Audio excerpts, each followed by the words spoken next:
Dave. Swami Muktananda was a great lover of music and chanting. He quoted, "The name of God is a storehouse of rasa, sweetness, and adoration." The repeating of the Lord's name is so divine and nectarious that you can't find anything sweeter than that. Whoever drinks the name becomes like him. This is the glory of singing his name. I come from a musical background. Although my dad's family was quite poor, they were rich in their artistic ability for music. From an early age, I loved to sing and to play instruments.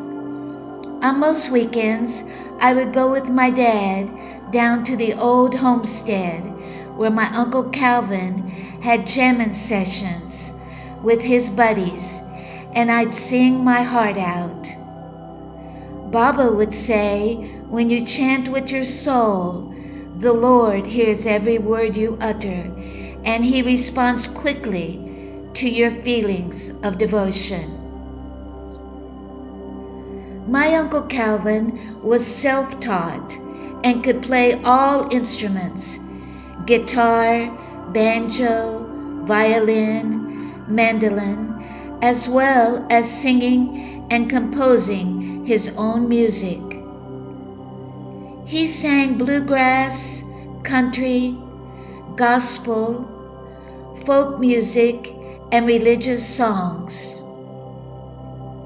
Raised on a farm as a young child, he would sing for marbles.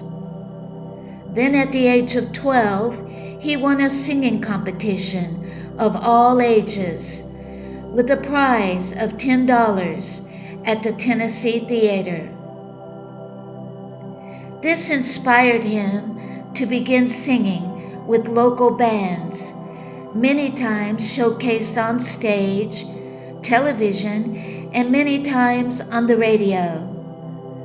He produced 3 records and loved to jam with his brothers, sister, and mother. He had a pet mule named Roscoe, whom he loved to sing to, and Roscoe enjoyed this so much. He'd even reply back in his mule voice of joy. In my research, I read that whenever your actions express the inner magnificence of the heart, that inner auspiciousness of divine thoughts, then you are singing God's glory. In City Yoga, we do a lot of chanting, and this suits me well. One of the first things I noticed while being with Baba was his singing and the role it would play in my life over the years. I was sometimes surprised and taken aback when on many occasions throughout the day, Baba would break out into song. After every evening program, he would chant with us, accompanied by numerous instruments: the harmonium, tambura, cymbals, the drums, the tambourine, and sometimes the violin. Rumi wrote, "In the house of worship, the music never stops. The walls are made of songs, and the floor dances." When reciting these sacred Indian mantras and bhajans, I found it mesmerizing to experience the uplifting happiness and joy it created in me. This was quite different from the sometimes somber country music I'd been used to down at my grandparents' farmhouse. I lost my dog, I lost me wife, I lost everything. Oh woe, Oh no. So this was a big change for me. And during these gatherings with Baba, I found myself letting loose and singing in ecstasy. I heard Baba say that chanting plays the greatest part in this yoga. It is a magnet that draws the power of the Lord. Chanting makes meditation easy. The Kundalini Shakti within becomes very pleased with chanting. To discover how effective it is, one should chant. In 1975, after the month-long Arcata retreat in California, Baba went to live in Oakland, where he created his second ashram. I got a ride with some fellow seekers and moved into an annex house that was set up for devotees near the ashram. I was offered the good fortune to become a staff member. Soon afterwards, I was visited by one of the City Yoga personnel named Girija. She requested that I change my style of clothing, as one needed to dress appropriately, more sedately, to be on staff. Nothing like I'd been used to wearing when I was a worldly flight attendant. Many changes were to come, but I accepted each one with gladness to be given a part in this great organization.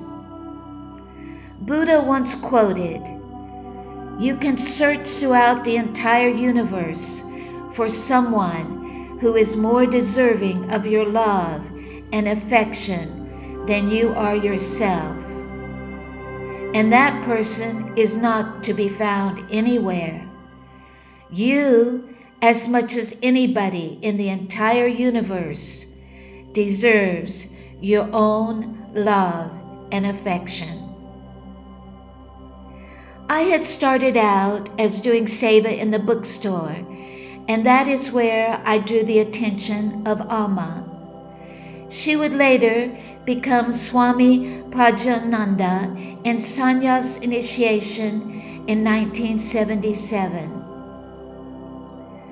Amma had first been a devotee of Bhagawan Nityananda and later one of the earliest and closest disciples of Baba Muktananda. She was a Sanskrit professor and served as Baba's secretary for many years. She wrote the earliest essays on Baba's Siddha Yoga, Kundalini and Shaktipat, and captured his teachings in many publications, including being the editor of Gurudevani and Baba's biography, Swami Muktananda Paramahansa. In 1975, I became her personal assistant and secretary until Baba's Third World Tour, where I had remained in India and then began to work full-time in the Nityananda Temple at Gurudev Siddhapit Ashram. She was quite strict and stern with me. While doing my seva with her, she often scolded me and didn't like any unnecessary chatter or chit-chat. Often when I'd ask her a question, she wouldn't even answer. I eventually became very quiet, speaking little. When my mom visited me in India, and later my dad and sister, they were surprised and a little concerned because I wasn't like the chatty Cathy they knew from before. But those years I spent with her, I learned a lot. One of Amma's sevas to Baba was taking short movie pictures of him and then editing them into one cohesive movie. She taught me how to splice and cut the film, then to reattach them with precision. I really enjoyed this work as it was detail-oriented and creative, letting me view Baba in different situations. Many times there were scraps left over, and rather than throw them out, I'd ask her if I could have some. I'd then design collages with the small pieces, and she liked my artistic designs. I am including one of them here. Since I had a current driver's license, I was asked to go into the city to pick up some publications that had been printed there. If you've ever been to downtown San Francisco, you know that the streets are very steep, quite straight up and down. Nothing like I'd ever experienced before. I parked the ashram car on the side of the road in front of the building I was going into. I set the emergency brake and got out. The building had a heavy glass door with a small foyer and then another glass door into the lobby area. As I pulled open the first door, I could see my reflection, like a mirror, in the second glass door before me. To my dismay and horror, I could also see the car behind me I'd just gotten out of, moving slowly backwards. How I managed to turn around, opening that strong glass door again and racing to the car, is beyond me. I ran around to the driver's side as it was starting to pick up speed, jumped in quickly, stopping the car's descent. Being I hadn't pulled up the emergency brake far enough, it had not held tightly. When I think of the damage or people that might have gotten hurt by this action, I was so grateful how it had turned out. Lucky? For sure. A miracle? Undoubtedly. Guru's grace? Oh, yes. So in only a moment's time, so much can happen. One day, some friends from the ashram were going to hear a lecture given by Werner Erhard. Werner was an original thinker whose ideas have altered the effectiveness and quality of life for millions of people. He'd also established the EST training. I remember reading something he'd said that I liked a lot. What I have discovered, he said, is that people know things that they don't know that they know. The knowing of which can nurture them and satisfy them and allow them to experience an expanded sense of aliveness in their lives. This training is an occasion for them to have that experience, to get in touch with what they actually already know but are not really aware of.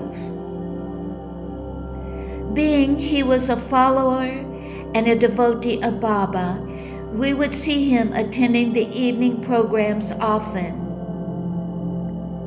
Back in 1973, he had come to India and had invited Baba to return to America for his second world tour, where I was to meet him. So that day, while working with Amma, I let her know that these friends had asked me to go with them. She went to Baba and told him of my plans. He sent back word that it was unnecessary for me to attend this function. He said that all I ever needed to know, I would get from him. So I didn't go to the lecture, and even to this day, I am totally dedicated to Baba and to Siddha Yoga. There's a quote I've always related to. I want to sing like the birds sing, not worrying who listens or what anyone thinks. I do not sing because I'm happy. I'm happy because I sing. While living at the Oakland ashram, I asked to sing a solo for Baba. Although I hadn't had much expertise except singing with my uncle and had never sung before an audience, I'd been feeling so much love for Baba, I wanted to express it in the joy of song. When it came time for me to get up, I became quite nervous, but still wanted to sing for my guru.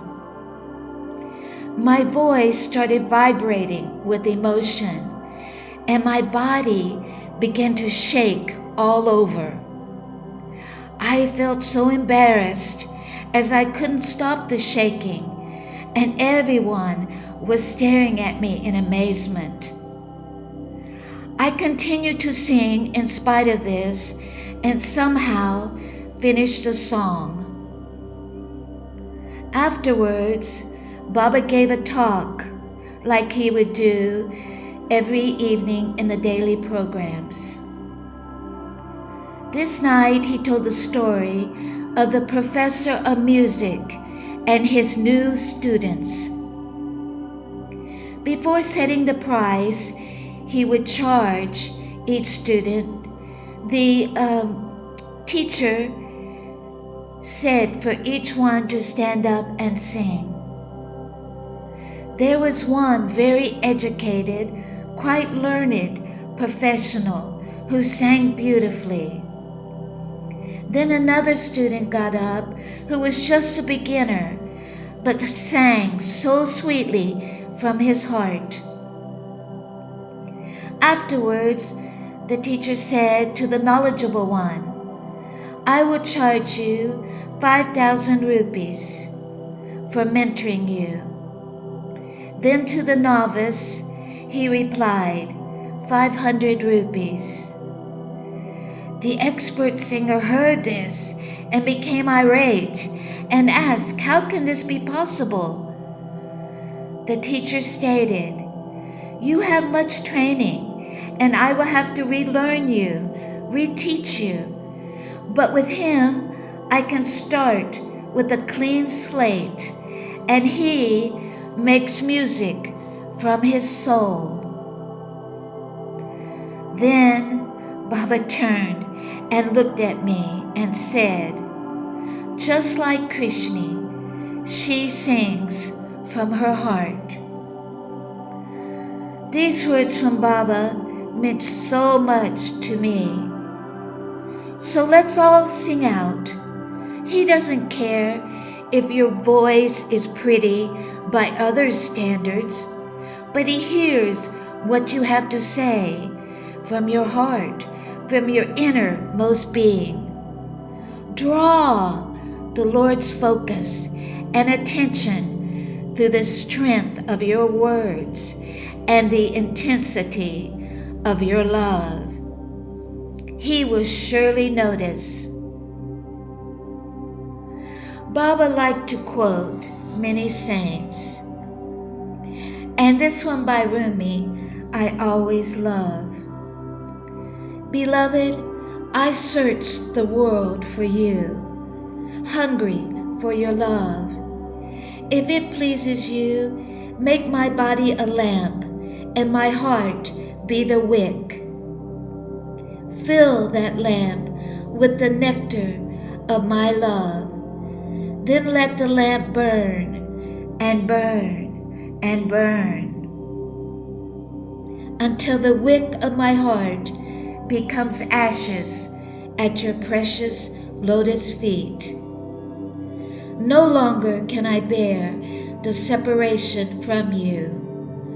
Make me your own, my beloved. Make me one with you. Make me love as you are love. Beloved, precious one.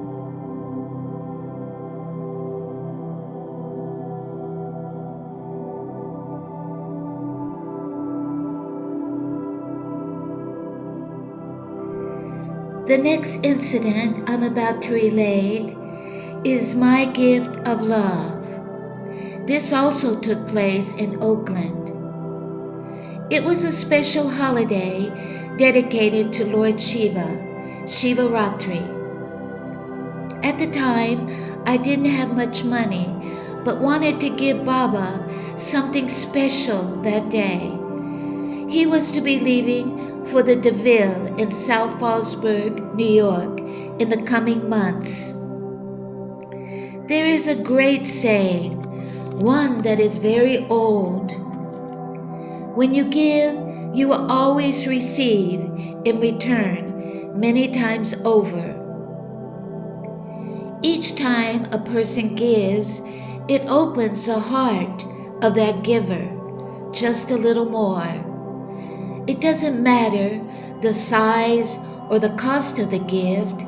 It is in the act itself that provides the giver so much pleasure. The giving without expectations. I'd also heard it's better to give when it hurts, to give something you like or want to keep, than just giving any old thing. This is a true giving. It has been my great fortune to have experiences on several occasions with Swami Muktananda. I had been a stewardess for the past 5 years, and during my career, I had accumulated enough flying hours to have an open, first-class ticket to anywhere in the United States. A ticket I had been saving for a very special occasion if I needed it. I had decided that this ticket would be my gifting to Baba. That day, going before him in darshan, I was really excited and happy as I waited in line. When it was my turn, I handed him the ticket. My last precious ticket I had been saving. He looked at it very inquisitively, not at all sure what it was. Then he turned to Noni, later known as Swami Sevananda, his personal assistant, and he was sitting beside Baba in darshan that day. He asked him in Hindi what it was. I moved up closer to Baba and showed him where I had written his name on the ticket. I said it was a first-class airline ticket for Swami Muktananda from San Francisco to New York City. He was very pleased and kept saying, "Botacha, Botacha, ticket, ticket, ticket, good, good," and kept hitting me over the head with his peacock wand. At that time, it had seemed like a special sacrifice, as I knew I could never afford to fly to New York and didn't have a car to drive there. I would have to take a bus or find a ride with someone else who was going there from the ashram.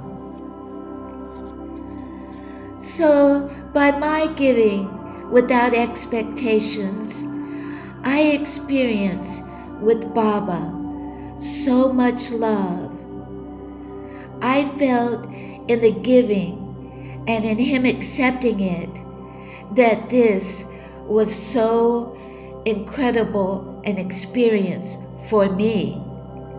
The joy on his face when he said, "Ticket, ticket."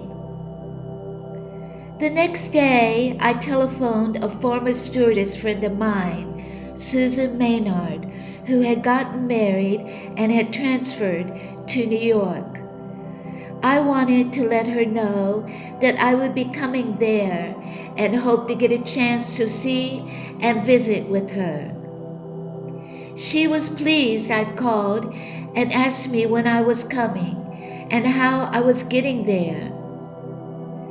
When I explained I was looking for a ride, she became excited and called her husband to get on the other line. It seemed he had just received several promotional airline tickets due to his job, and they would give me one as a gift. So you see, by my giving with love, not only did I get to fly first class to New York City, but I also got to fly with Baba. He walked around during the flight and stopped by my seat, asking me how I was doing and thanking me once again for his ticket. We must always remember, when you give with love and your whole heart, you will receive back much, much more. Thank you, Baba, my beloved Gurudev.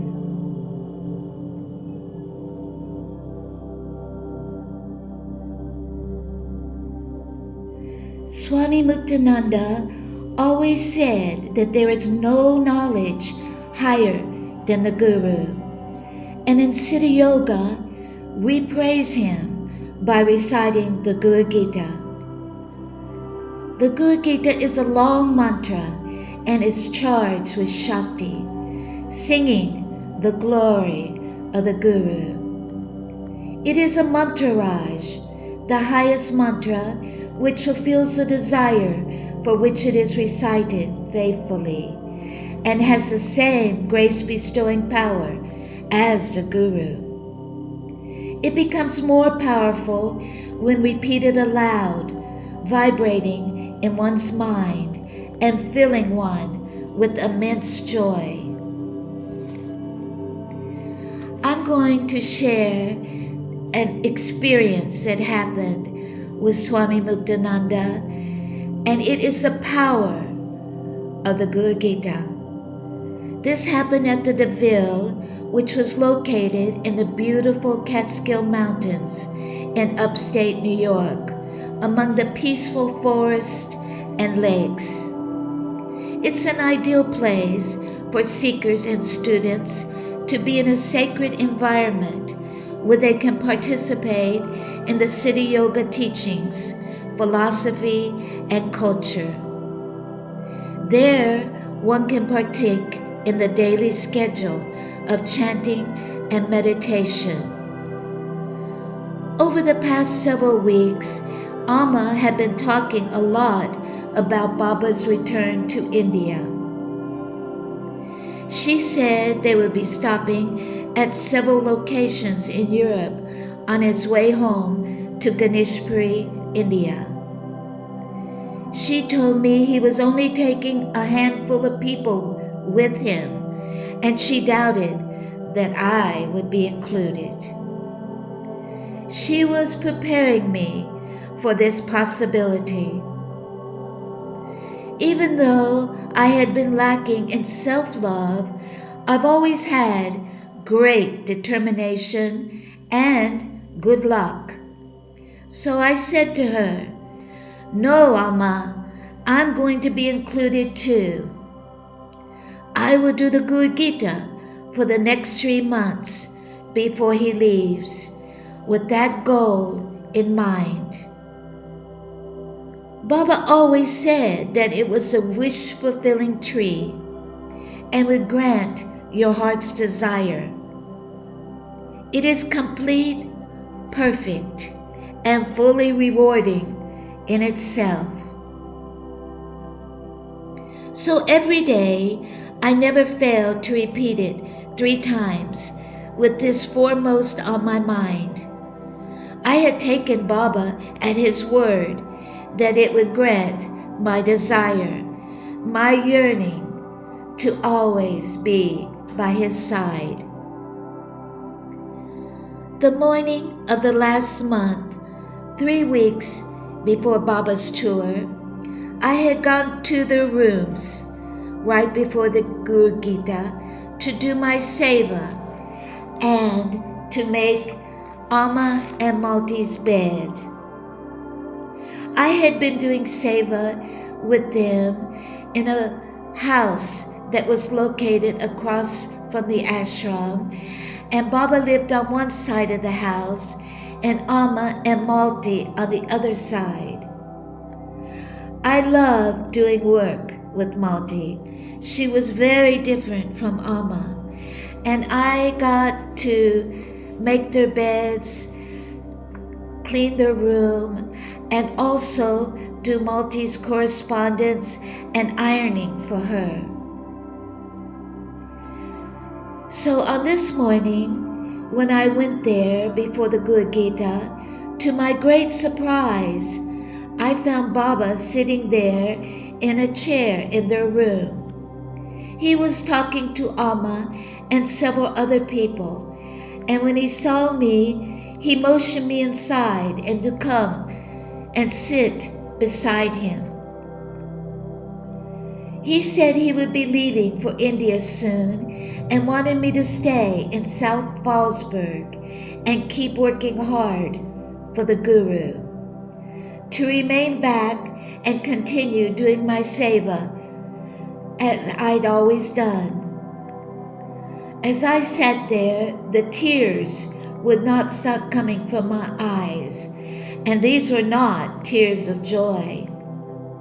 Amma scolded me and gave me several strong looks to stop crying. I looked directly at Baba, not taking my eyes off of him, not believing what I was hearing, and without making an outward sign, I cried anyways. I was so sure of my destiny that this took me completely by surprise. He said that I would be very happy here and he would see me when he came back to New York in a few years. I should carry on with my sadhana as I'd previously done in the past, always thinking of the Guru. Well, I had a small temper, one that a few of the old-timers have shared, and this began to emerge. He then spoke about several other topics, and I couldn't wait to leave the room.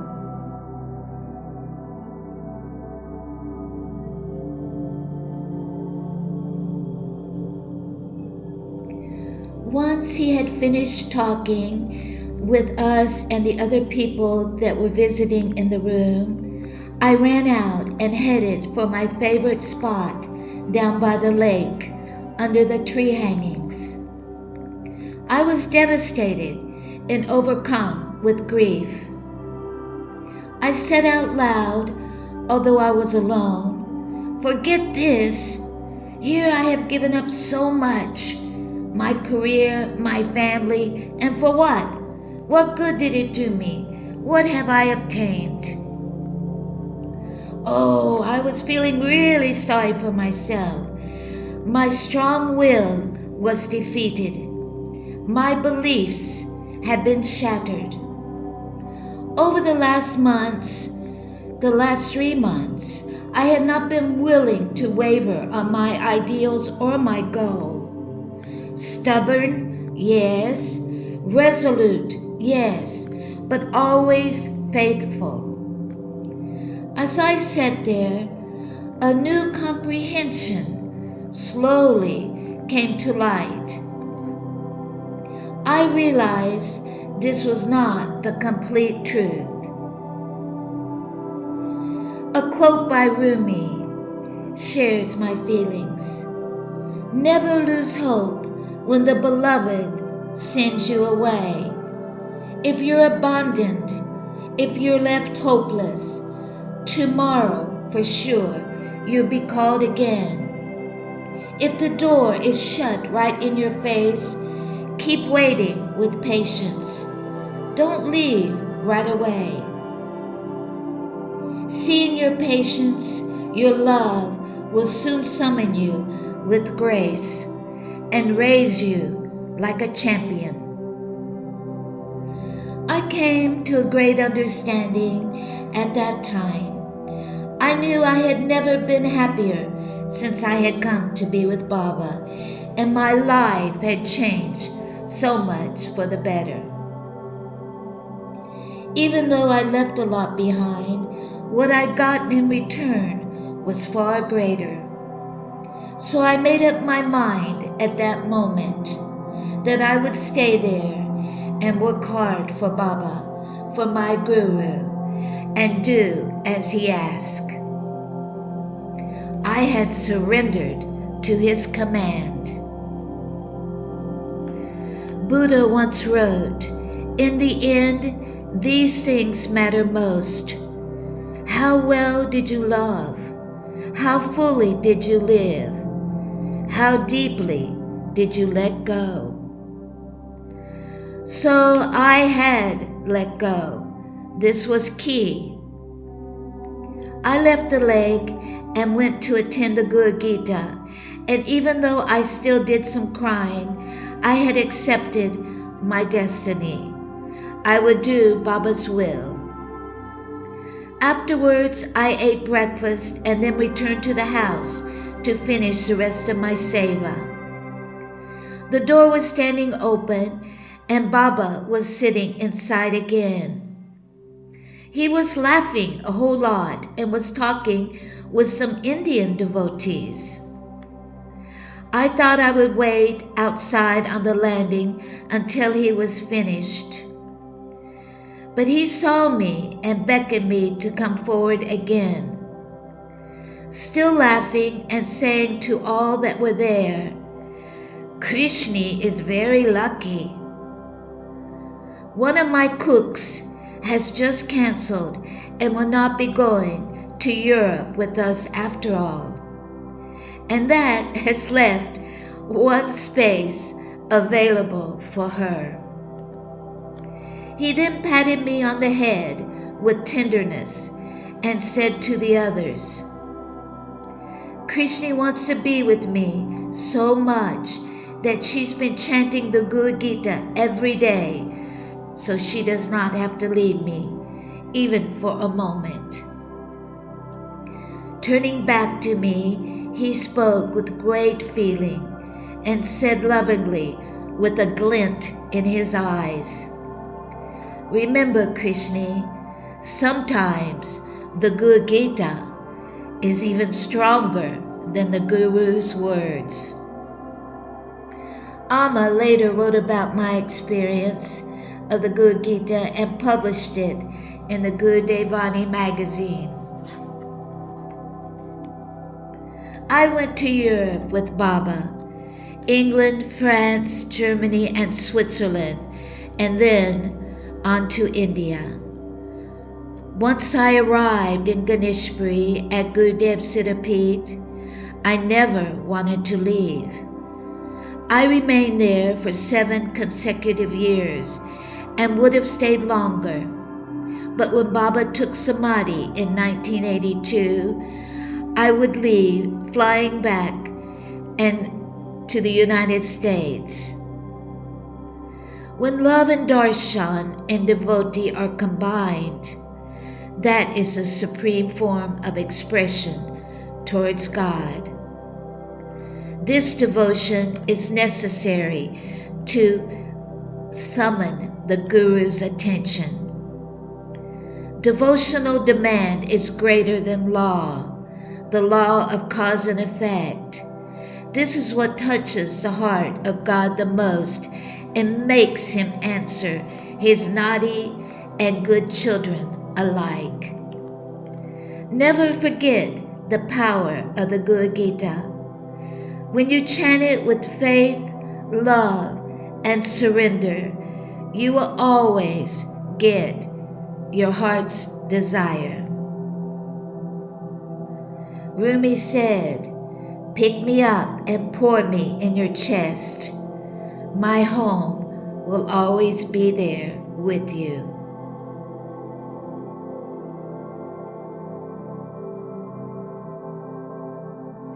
To this day, my one possession that I prize the most is my precious Nectar of Chanting book. I keep it on my puja and had gotten Swami Ramananda, head of the sewing department, to make me a raw silk cover for it. It's now 49 years old and still looks good, even now in this year, 2024.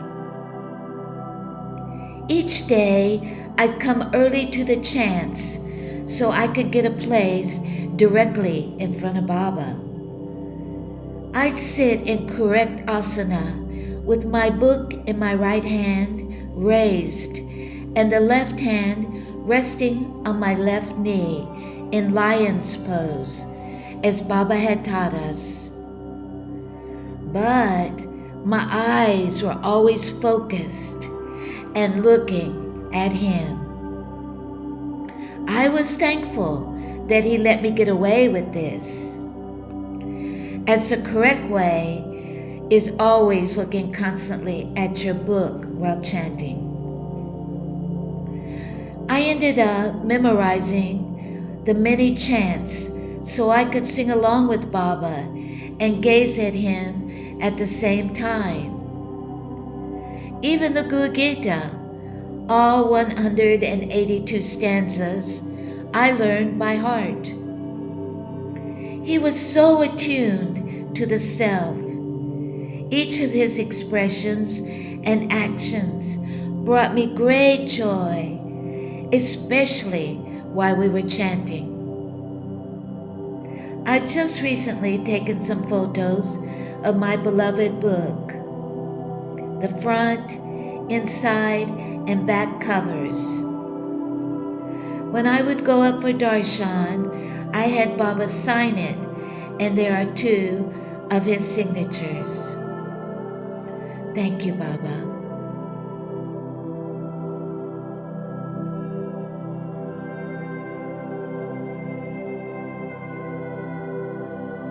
When Baba was asked which was the one indispensable text, he would always answer, the Gita. It is supremely holy that it makes the ignorant learned, the utterly poor wealthy, and the scholarly fully realized. It is my sole refuge. I am constantly repeating, Guru Om, Guru Om. And the Gita is played and recited many times a day. The Guru is my supreme goal. For lovers of the Guru all over the world, it is considered to be nectar poured from the mouth of Lord Shiva. In Kali Yuga, the Gita is the easiest way to attain God in this present age. Even if one does not practice yoga, austerities, rituals, or scriptures, one who recites it will attain the highest perfection. It is universal and anyone can follow it. Remember that the Gita is the Guru. It glorifies the greatness of our beloved Gurudev, at whose feet we have surrendered, and through whose grace we are sure to attain that freedom of bliss on which he resides. Sadgurunath Maharaj Ki Jai. Shri Gurudev, Jai Gurudev. My mom and dad drove from Tennessee to the ashram in New York to see me before I left for our European tour to India in 1976. Swami Muktananda met with them and gave them gifts of a large crystal vase and a porcelain elephant. I would not see them again until my mom flew alone to India to visit with me in 1981 at Gurudev Siddhapeeth, and my sister and father came together in 1982. I'm sharing some postcards of this tour with Baba that I'd sent home to my parents, and a few incidents that took place on our journey. Years later, they returned these postcards to me, so I can now share them with you. Our first stop was England. I met Olivia Hussey Isley, a famous star of film, theater, and television, Romeo and Juliet being one of her films. She was also a beloved disciple of Baba's. He gave her the name Muktabai. We had a special time together in England, even going out to eat together, saluting our good fortune of being with and knowing Baba. We went shopping and she gave me a lovely sari. We're still friends till this day. She is now a strong, influential advocate for animal welfare. Our next stop was France. We went sightseeing all over Paris, seeing the Eiffel Tower and Notre Dame with Baba. We then took an hour boat ride tour of the river Seine. It was so peaceful and lovely riding on the boat with Baba. Germany was next. We stayed in a castle situated on a large hill near Lake Starnberg in Bavaria, Germany. The Art Nouveau castle was built in the 20th century. On the top was a circular crow's nest, a place that you could climb to and see the whole surrounding area for miles around of expansive trees, lawns, a beautiful pond with a water spout. On one side, you could see the Bavarian Alps, and the other, the Black Forest. There is a grand lake with hundreds of sailboats, and I can clearly remember the fresh green salads we had there that had been grown on the estate. I want to share a thrilling incident that happened while we were in Germany. After Baba had talked about Shaktipat for a week at the programs, he said on his last day, "I'm finished talking about this. Instead, I will show you what it is." He got up from his seat, tapping us, straight-laced, proper American and Germans, with his peacock wand. The whole room turned into a madhouse. Never has anything like this happened there again, as people babbled, squawked, roared like lions, and even barked like dogs. These are some of the real signs of inner awakening and Shaktipat Diksha. I can still see one guy thrashing his whole body on the ground repeatedly. This made history that day, with people who witnessed this phenomena still remembering it clearly, even to now. Baba once described Shaktipat initiation like this: "I come and give people Shaktipat darshan. I soak up their stress, their karma, and process that stress for them. It can take many forms of release within that person, and also affects my own body physically. Our next destination was Switzerland. We stayed in a hotel on top of a mountain, 2,600 feet from the town, and had to take a trolley car to get there. We were actually in the clouds that surrounded us. Our small group stayed on the top floor along with Baba's room. At 8 o'clock at night, the churches of Bern would ring their bells and chimes, which would echo all over the valley. It was so fresh and clean, all over Switzerland. We could see the healthy cows meandering in the fields with cowbells 4 times the size of what we had in America.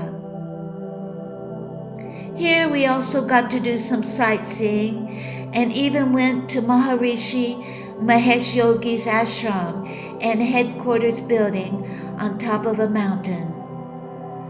We sang for him the Gita, and I was near the front and sang out loudly and happily. We were given a wonderful vegetarian meal, and while leaving, each person was given bags of Swiss chocolate as gifts. The next day, the local newspaper had a large photo of Baba and Maharishi embracing on stage. Maharishi was quoted as saying, "I am the beginning to lead people all over the world on the path of yoga and meditation." And Baba takes him all the way across. This was a profound statement to me, coming from such a famous and well-known yogi. Our final destination was India, Ganeshpuri, the land I love so much.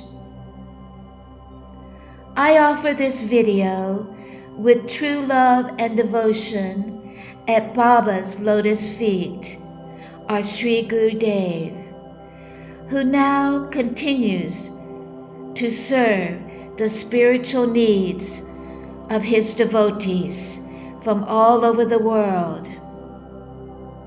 Remember, when we call him from the heart, he will always be there. Now and forever, I give gratitude and appreciation to him for all my prasads. Dhanyavad, your Krishna. Kabir once wrote a doha, a song, and it goes like this: "Dance, my heart, dance today in ecstasy. Love fills the days and nights with music, and the world's listening to its melody. In this upsurge of divine love, the planets and stars are dancing with ecstasy. Each new birth of a soul is a matter of great joy. The hills and the sea and the earth dance. All humanity celebrated this bliss with laughter and with tears of joy. Dance, my heart, dance today in ecstasy." Dhanyavad, sweet Baba.